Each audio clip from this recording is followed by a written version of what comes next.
पंचांग के अनुसार हर महीने शुक्ल पक्ष की अष्टमी को मासिक दुर्गा अष्टमी मनाई जाती है। हिंदू धर्म में मासिक दुर्गा अष्टमी का विशेष महत्व है।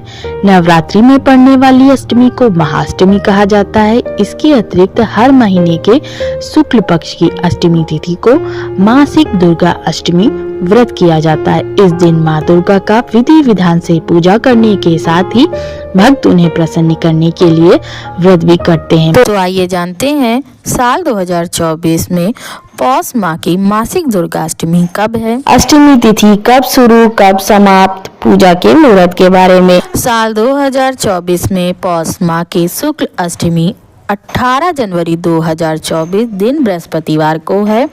पौष शुक्ल अष्टमी तिथि का प्रारंभ 17 जनवरी को रात्रि 10:06 पर हो रहा है और पौष शुक्ल अष्टमी तिथि की समाप्ति 18 जनवरी को रात्रि 8:44 पर। मासिक दुर्गा अष्टमी का महत्व। मासिक दुर्गा अष्टमी के दिन व्रत व पूजन करने से माँ जगदम्बा का आशीर्वाद प्राप्त होता है। मान्यता है कि माँ आदि शक्ति अपने भक्तों के कष्टों को दूर करती हैं। दुर्गा अष्टमी व्रत करने से घर में खुशहाली, सुख, समृद्धि और धन आता है। मासिक दुर्गा अष्टमी पूजा विधि। मासिक दुर्गा अष्टमी करने वाले साधकों को सप्तमी के दिन सात्विक भोजन ग्रहण करना चाहिए।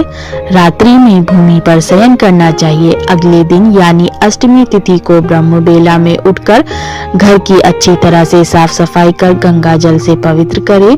उसके उपरांत गंगा जल युक्त पानी से स्नान ध्यान करे। फिर लाल रंग का लवीन वस्त्र धारण कर आचमन करे और अपने आप को पवित्र करे। इस समय माता का ध्यान कर व्रत का संकल्प लें। अब पूजा गृह में एक चौकी पर माँ दुर्गा की प्रतिमा अथवा तस्वीर स्थापित कर षोडश उपचार करें। माँ दुर्गा को लाल रंग अति प्रिय है, अतः पूजा में उन्हें लाल पुष्प और लाल फल अवश्य भेंट करें। साथ ही 16 श्रृंगार और लाल चुनरी भी चढ़ाएं। अब माँ दुर्गा की पूजा धूप, दीप, दीपक आदि से करें। पूजा करते समय दुर्गा चालीसा का पाठ करें और निम्न मंत्र का जाप करें। सर्व मंगल मांगल्ये शिवे सर्वार्थ साधिके शरण्ये त्र्यंबके गौरी नारायणी नमोस्तुते। या देवी सर्वभूतेषु माँ दुर्गा रूपेण संस्थिता। नमस्तस्यै नमस्तस्यै नमस्तस्यै नमो नमः। अंत में आरती आराधना करे। दिन भर उपवास रखे। साधक चाहे तो दिन में एक बार फल और जल ग्रहण कर सकते हैं। शारीरिक शक्ति का दमन न करे। यथाशक्ति तथा भक्ति के भाव से व्रत उपवास करे। शाम में आरती अर्चना के बाद फलाहार करे। रात्रि में जागरण कर भजन कीर्तन कर सकते हैं। अगले दिन नवमी तिथि को नियमित तरीके से पूजा पाठ कर व्रत को खोलें। मासिक दुर्गा अष्टमी में घर में सुख और समृद्धि के लिए माँ की ज्योति हमेशा आग्नेय कोण में ही जलाना चाहिए। पूजा करने वाले का मुख पूजा के समय पूर्व या उत्तर दिशा की तरफ हो। पूजा के समय पूजा का सामान दक्षिण पूर्व दिशा में रखना चाहिए। मासिक दुर्गा अष्टमी की पूजा करते समय यह ध्यान रखना चाहिए कि पूजा में तुलसी, आंवला, दूर्वा, मदार और आक के पुष्प का इस्तेमाल नहीं करना चाहिए। घर में कभी एक से अधिक माँ दुर्गा की प्रतिमा या फोटो नहीं रखना चाहिए। तो आइए जानते हैं मासिक दुर्गा अष्टमी की कथा। पौराणिक मान्यता के अनुसार प्राचीन काल में असुर दंभ को महिषासुर नाम के एक पुत्र की प्राप्ति हुई थी, जिसके भीतर बचपन से ही अमर होने की प्रबल इच्छा थी। अपनी इस इच्छा की पूर्ति के लिए उसने अमर होने का वरदान हासिल करने के लिए ब्रह्मा जी की घोर तपस्या आरंभ की। महिषासुर द्वारा की गई इस कठोर तपस्या से ब्रह्मा जी प्रसन्न हुए और उन्होंने वैसा ही किया जैसा महिषासुर चाहता था। ब्रह्मा जी ने खुश होकर उसे मनचाहा वरदान मांगने को कहा। ऐसे में महिषासुर, जो सिर्फ अमर होना चाहता था, उसने ब्रह्मा जी से वरदान मांगते हुए खुद को अमर करने के लिए बाध्य किया। परंतु ब्रह्मा जी ने महिषासुर को अमरता का वरदान देने की बात ये कहते हुए टाल दी कि जन्म के बाद मृत्यु और मृत्यु के बाद जन्म निश्चित है, इसलिए अमरता जैसी किसी बात का कोई अस्तित्व नहीं। जिसके बाद ब्रह्मा जी की बात सुनकर महिषासुर ने उनसे एक अन्य वरदान मानने की इच्छा जताते हुए कहा कि ठीक है, यदि मृत्यु में होना तय है तो मुझे ऐसा वरदान दे दीजिए कि मेरी मृत्यु किसी स्त्री के हाथ से ही हो। इसके अलावा अन्य कोई दैत्य, मानव या देवता कोई भी मेरा वध न कर पाए।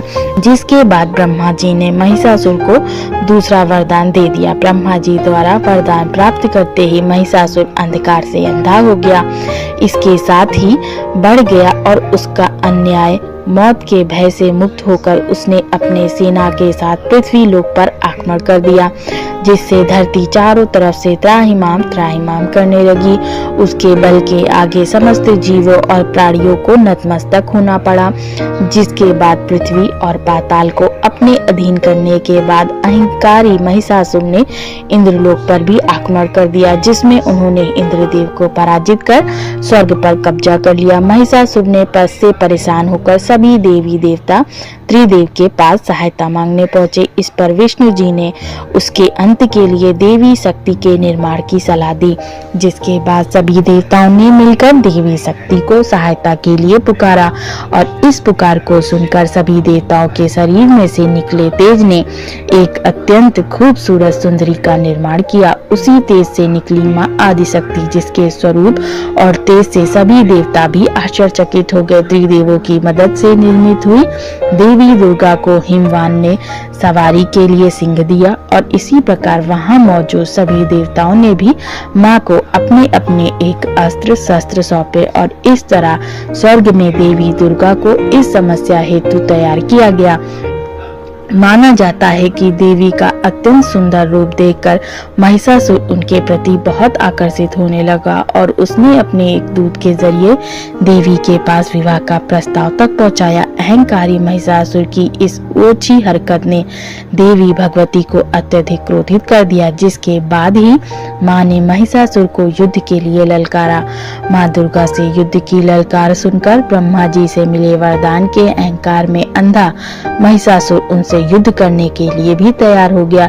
इस युद्ध में एक एक करके महिषासुर की संपूर्ण सेना का मां दुर्गा ने सर्वनाश कर दिया।